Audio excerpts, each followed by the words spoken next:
It's noon here in Ventnor City, New Jersey, and our nation's capital, Washington, D.C. And this is news that you can use from CarEdge for Monday, October 23rd, with your hosts, me, Ray, and, well, that other guy, Zach. And apparently today is Collared Shirt Monday. Yeah, look at us, man. We look good. Yeah. Ooh, your watch has a really cool band, Dad. I really like It that. does. It does. Yeah. All right, I could here's the change it deal. to a black band, but then it wouldn't stand out. Here's the deal, folks. The leading story today, the daily news that you can use.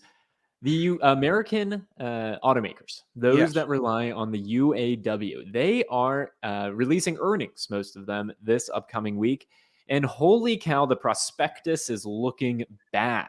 Auto News put out an article this morning, GM Ford Q3 earnings, an early look at the UAW strike toll. What stood out to me here, Dad, and we talked Yeah. about last week, is not the fact that Stellantis pulled out of January's CES Tech Expo. We talked about how that's a whole lot of baloney in terms of actual cost cutting and savings. What stood out to me, Dad, this line right here. Ford Motor Company says its Kentucky truck plant normally churns out a pickup or SUV every 37 seconds. Every minute the UAW keeps it shut down costs Ford more than a newly hired auto worker earns in a year. When I read that, Wow.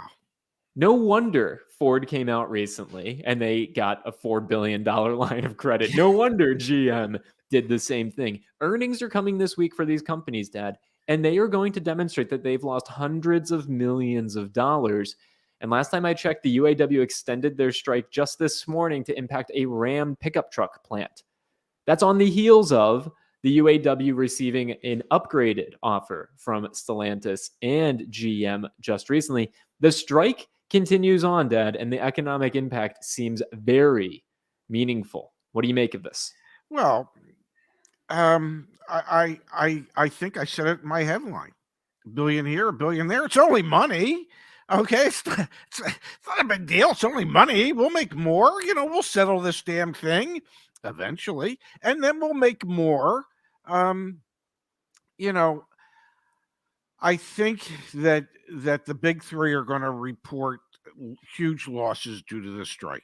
Are they real? I don't know. I really don't know. How I could they mean, not be real? I don't know. There's that thing called creative accounting, and many of the world's largest corporations employ the accounting firm of magical accounting. It's just I don't know. I don't know what's real and what isn't real when it comes to this. Yes, I am sure it has an impact.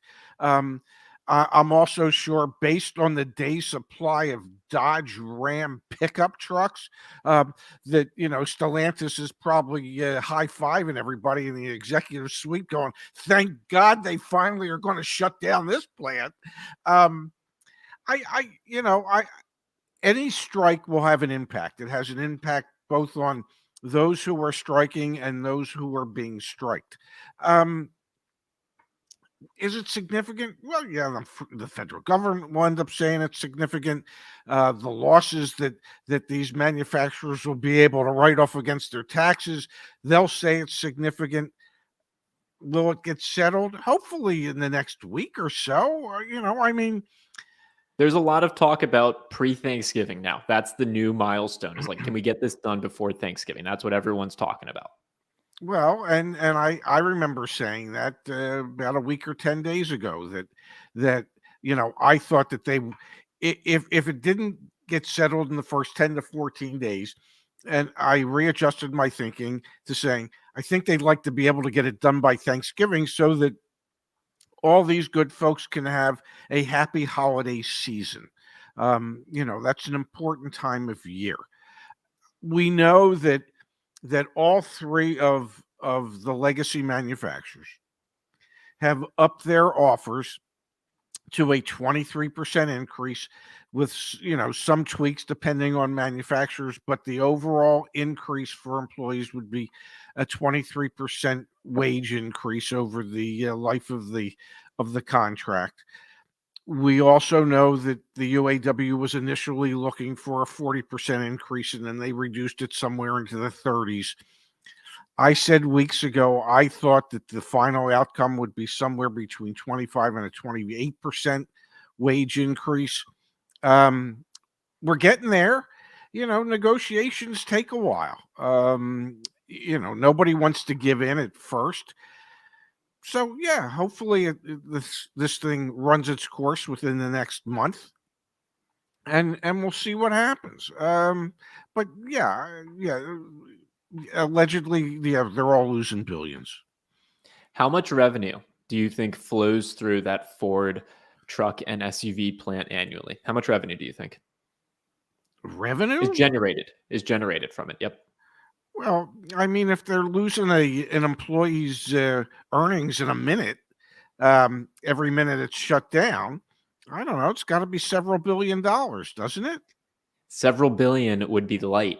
The fourth Okay. quarter is, quote, when we'll see major damage because the strikes will likely keep escalating.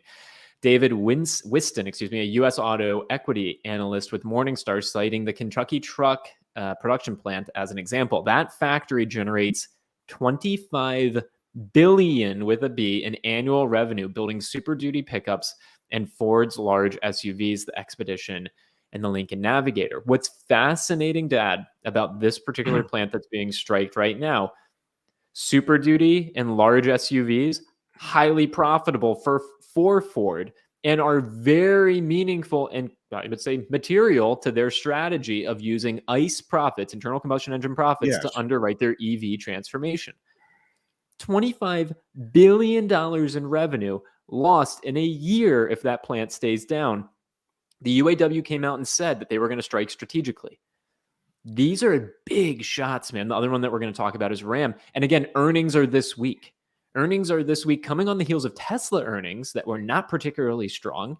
They left the investment community kind of wondering what's going on. We Yes. know the issues that are going on at Ford. We could talk about the fact that the Mach-E has up to $13,000 in incentives against it right now. The Ford Lightning, one of the production plants where they produce that, they cut a shift because, well, Yes. the UAW says they're not selling. There's up to $15,000 in incentives on the Lightning.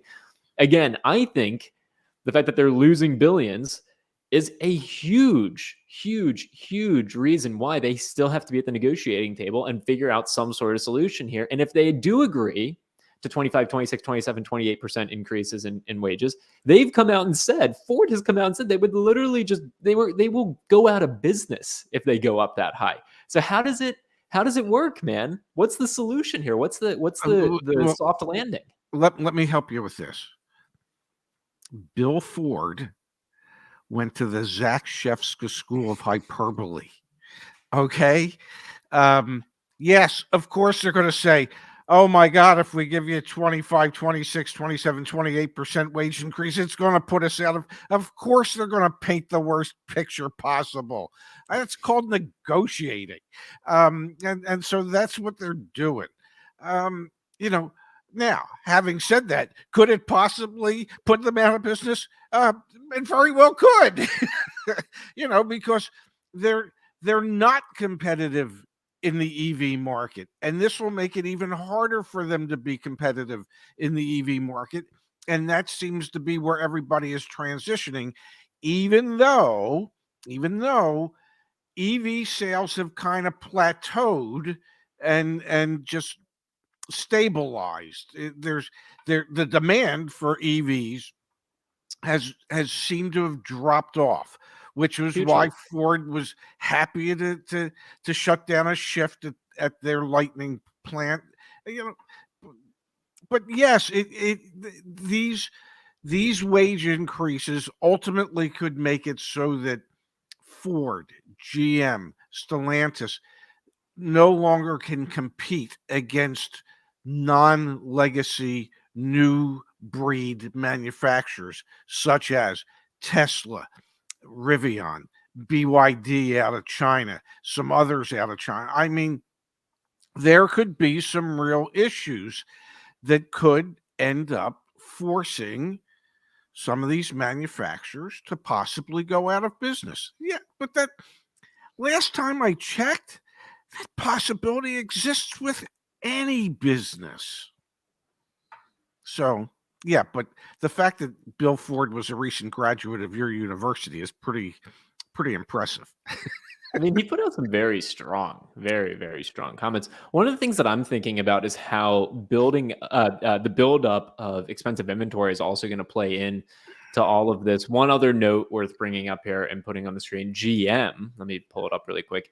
GM has actually postponed their investor day until next year. That was supposed to happen on November 16th. Quote, to allow our leadership team to focus on UAW negotiations. Why is that got you laughing, Well, man? that's got me laughing because, well, suddenly it seems as if the GM executives have said, "Hey, we can't chew gum and walk at the same time. We can't do two things at once. Get the hell out of here." Okay, that is the same as Stellantis saying they're pulling out of the Consumer Electronics Show and blaming it on the UAW, and they're pulling out of the LA Auto Show and blaming that on the UAW. Ford, we're not going to have our investor day on November 16th, so our executives can concentrate on the UAW situation. Yeah, we can't walk, chew gum, negotiate, and tell you what the hell's going on with the company all at the same time. That is just virtually impossible because our executives, every waking second of their day is spent trying to figure out how to solve the UAWs. Get the hell out of here. I mean, I'm 72 years old. I have heard more than my fair share of BS in my lifetime. But literally what comes out of these big three automakers is just too hard to comprehend that they're thinking, "Oh yeah, everybody's going to buy this." Stop it. Just stop it. They're trying to stay focused, man. You're giving them a hard time. They're just trying to stay focused. Yeah, they're trying to stay focused. Here, I can keep them focused. It's called a cattle prod. I mean, come on. I mean, really. The other UAW news is the fact one other that thing, Zach. If they can't do more than one thing at a time, they should all be fired. Okay, they don't deserve to be running multi billion dollar companies if they can't walk and chew gum at the same time. You've pretty much just said to your investors, "Get rid of us. We don't belong here because, well, we can't do the job." I hear you. I absolutely hear you. The other UAW update, Dad. They are now striking a Ram 1500 plan. The Ram 1500, as you and I both know, and we'll pull up some data here in just a second, one of the most profitable vehicles for Stellantis, for the parent company. The Ram 1500 average transaction price is north of $60,000, which is absolute insanity. That being said, you have 6,800 more workers now on strike. The Sterling Heights assembly plant north of Detroit is Stellantis's only source of the current generation Ram 1500. You and I were talking about this just yesterday when we were looking at some of the data we have back on CarEdge.com, which I will pull up now for everyone to enjoy and see. This might actually be some good news for Ram executives. Every one of those executives, I'm telling you, they were high fiving. They were going, "Thank goodness they finally decided to shut this plant down." Based on the day supply of those vehicles that they have on hand. I mean, in some cases, if I remember correctly, if they didn't build another one, I think it was the Ram 2500 heavy duty, if I remember correctly. If they didn't build another one, they have a 15-month supply in the marketplace at the moment. Okay. So I don't know, if it were me, I'd be pretty damn happy that plant is being shut down for a while. Look at that data. Yeah. There are 60,606 Ram 1500s available for sale right now nationwide. Yeah. 11,454 have sold in the last 45 days. A 238-day supply of the 1500. You were talking about the 2500, which is the most oversupplied vehicle in the United States right now. Yes. An average transaction price north of $88,000. Almost 34,000 listed for sale nationwide, and only 3,300 have sold in the last 45 days. The UAW striking that plant, to your point, Dad, is great news I'm for telling Ram. you, Because yeah. Yeah, I mean, every one of those executives, I'm literally, they're looking at each other going, thank goodness. Why didn't they do this? I don't know, 6 weeks ago. And maybe that was the UAW's way of saying, you know what, we're going to strike the plants where we're building cars that you're selling, okay, and we're not going to strike the plants where you have, I don't know, a 460-day supply of something. So we're going to force you to keep building the stuff you don't want to be building at the moment. So yeah, the Stellantis executives, and apparently they can walk and chew gum at the same time. They just can't. They just can't walk into a auto show or a consumer electronics show and chew gum at the same time. But apparently, those guys and gals are just thrilled to have gotten the notice that those 6,800 employees will no longer be building trucks for the time being. Yeah. All right, Yeah. I want to switch gears to some happy news, so we'll turn our attention there in just a so second. Far, the whole show's been a really, you got to be kidding me. Pretty much, but we didn't frame it like that. I do want to remind everyone that we are hiring for various roles, 6 roles right now at CarEdge, caredge.com/careers. If you work in tech, if you work in finance, if you work in sales, customer success, design, you want to help people negotiate and buy cars, all of that and more, caredge.com/careers. Come work with us. We are hiring for various different roles. If you know someone who might be interested, please send them our way. The good news, gang. If we go back, we have this awesome article. Justin updates it every single month with the vehicles that have the most inventory and the lowest inventory. The vehicles that have the lowest inventory, typically your Toyotas, right? Toyota. 40% of the top 10 vehicles that are the most in demand and have the least supply are Toyota. The good news, there had been a supplier explosion. A factory exploded for a supplier to Toyota. And the good news, Toyota production set to recover in Japan after supplier factory blast. Toyota plans to have completely resumed production this week after disruptions at a suspension spring maker. So we had downgraded or depreciated, deprecated production over at Toyota. And the good news is, as of this week, Toyota expects to have full production capabilities again.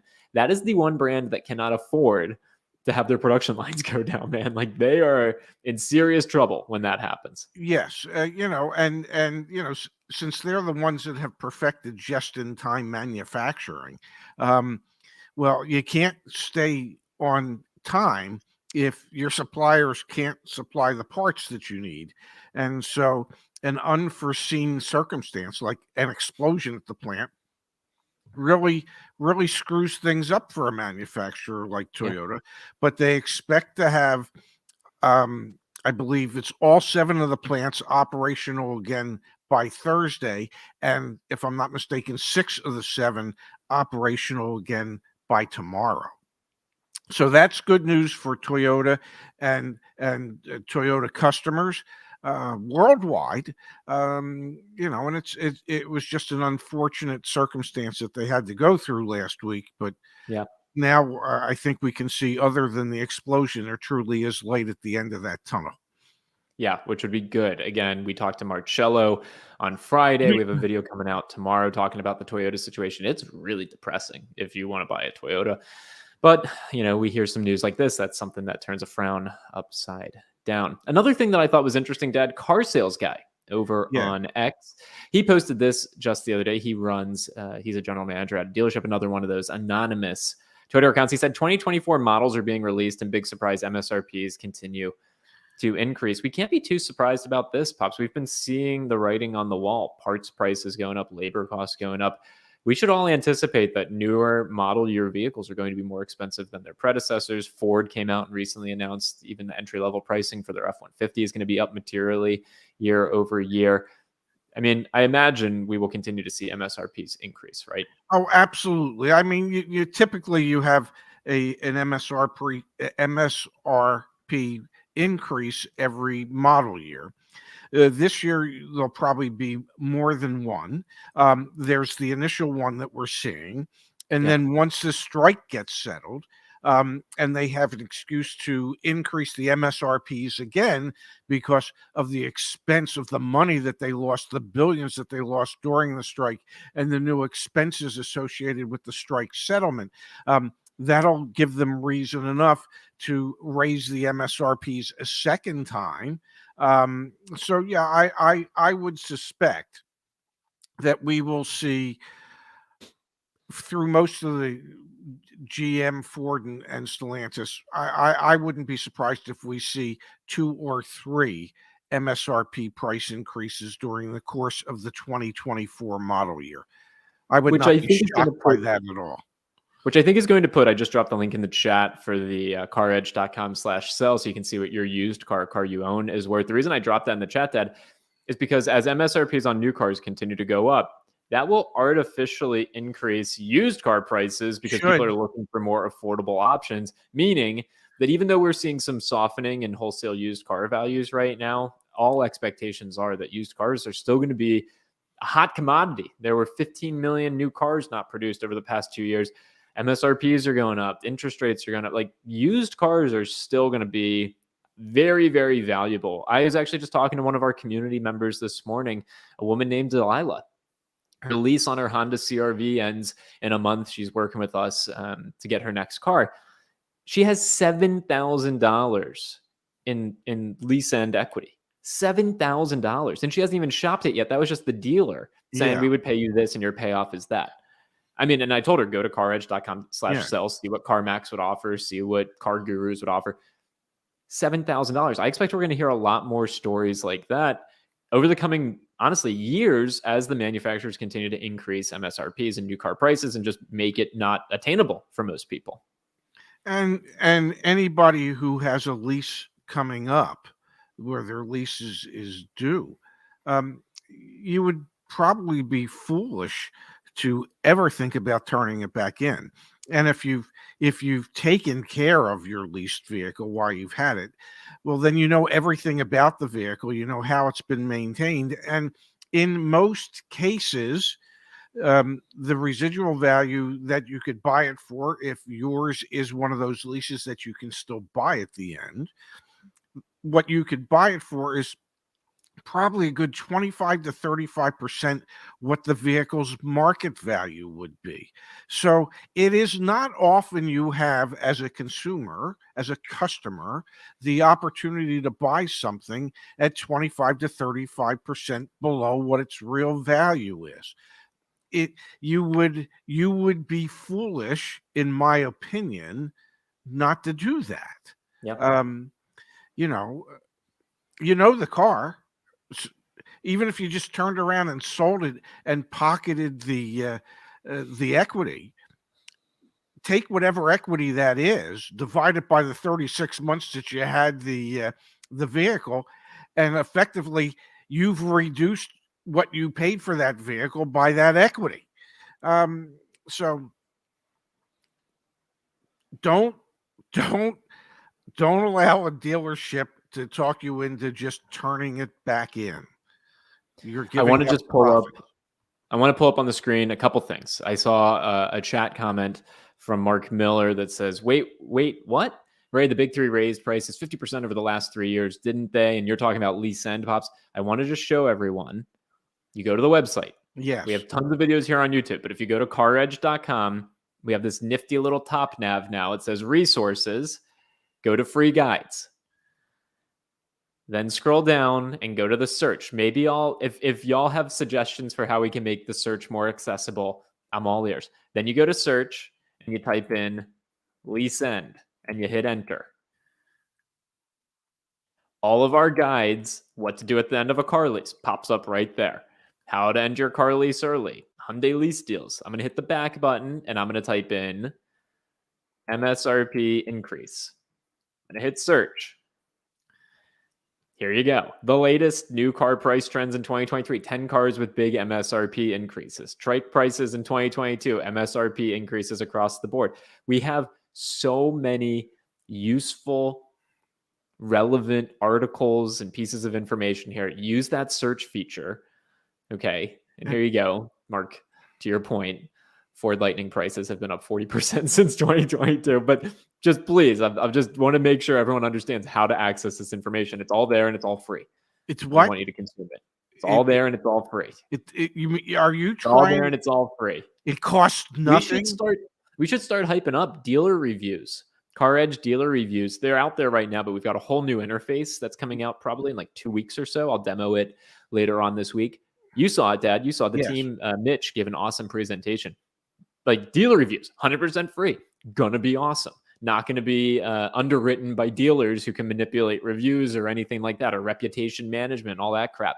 Like, we got a lot of free things in the pipeline, folks, to help make your life a little bit better.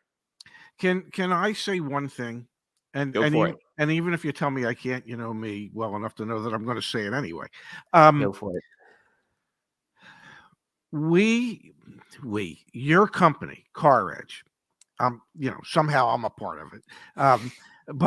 But your company is so much more than us two knuckleheads chatting on a daily basis, talking about the news in the industry, or the 5 videos that we drop on the main CarEdge channel every week. And no, Paul, I hate to break it to you, it's not a rant. We are so much more than just these two faces and what it is that you see publicly through our YouTube channel. There is an entire business with an entire team behind the scenes that are working daily to build out software and technologies to level the playing field for people when it comes to purchasing a car, to helping them buy the car, maintain the car, insure the car, finance the car, sell the car, whatever it is that somebody needs to do in regards to their vehicle. CarEdge is so much more than the two of us sitting here having conversations on a daily basis. And I don't think enough people realize exactly what it is that you're trying to do to transform the automotive retail space. And so I got a question for you, Dad. Yeah. So I have my vocabulary of feelings sheet here. So like Yeah. if you end up working with us, you'll know this about me. I talk about my feelings a lot, which I think is great. How does what you just said, how does that make you feel, Dad? How does that make you feel? It makes me feel really prideful. And that I raised with your mother a good kid. Okay, 2 good kids actually. Yeah. Better than I would have ever thought possible. So I feel great about that. It makes me feel prideful that you want to actually impact an industry in this country that needs to be impacted.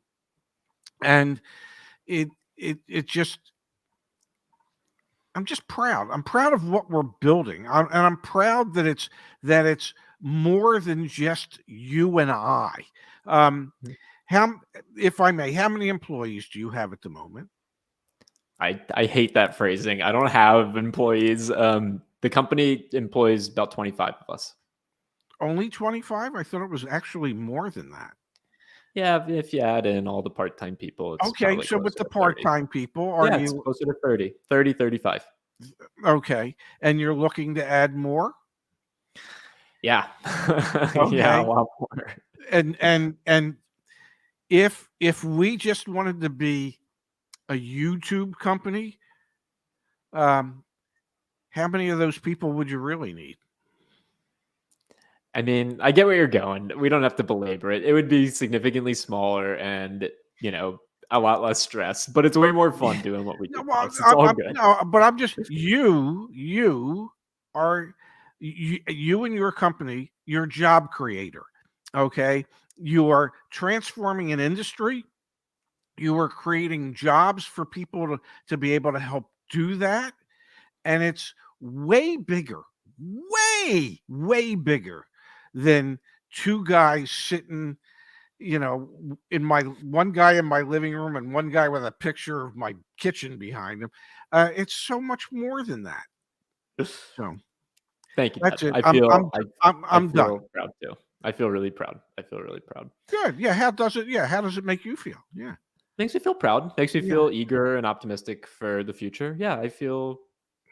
You know me. I've always just wanted to make you proud. That's something that's been very, very important to me. Okay, but let's put a bow on this. Tomorrow we get Black Book data. We will likely Yes. also have some Manheim data that we can review. I want to focus tomorrow on used car prices and what's happening there. We know interest rates are through the roof, so that'll be a factor to tomorrow's conversation. I also want to come back to a chat message from earlier on from Music Man. Yes. Can you guys do a super quick walkthrough of how to listen to Auto Insider? I went to the website and it doesn't show where to actually listen to the recordings. Auto Insider Yes. with Ray Shefska launches in 1 week. We'll have 3 episodes available for you a week from today. To get access to that, if you go back to the website, caredge.com, it'll show up under resources in the top right. So give us a week and then everything will be available. We'll obviously be promoting it. I haven't listened to any of them yet, so I can't wait to listen to you interview. I think the first 3 are going to be Miss Kimberly Klein from Auto Finance Sense. Go check out her YouTube channel. I think Kelly Stumpy, the car mom, and maybe Yeah. Jared Kalfas from Black Book. I think those are the 3 that we're going out with. I believe, but everything is subject to change. Whatever my producer, Mr. Justice, decides is the correct order, that will be the order that we do it in. And for those of you who are interested, my understanding, and this is merely my understanding, that on the podcast side of things, you'll be able to get us where basically you can get most of your podcasts. You'd be able to get us at Amazon, iHeartRadio. Oh, you didn't know about Amazon? Amazon? I didn't know Yeah. Amazon even had a podcasting platform. Amazon, iHeartRadio, iTunes, and Spotify. So, for the just the podcast side of it, those 4 outlets, and I guess it would just be under the name Auto Insiders with Ray Shefska. And then for those of you who prefer audio and video, it'll drop somewhere on YouTube, and I have no idea where. Enjoy your afternoon, Pops. It's absolutely beautiful here in DC. I hope it's beautiful for you down the shore today. Enjoy your week. Enjoy your Monday, excuse me. We'll be back tomorrow at a normal time, noon Eastern, 9 a.m. Pacific. I'm looking forward to it. Thank you for the kind words you shared with me. I'm walking into my afternoon feeling really positive, really excited. So thank you. Good. Glad I could keep you pumped up and ready to go now. Go out there and make the world a better place. Love you, man. Thank you, Dad. Love you, handsome. Thank you, everybody, for being here. We'll see you back here tomorrow. I hope you hit the end string button, please.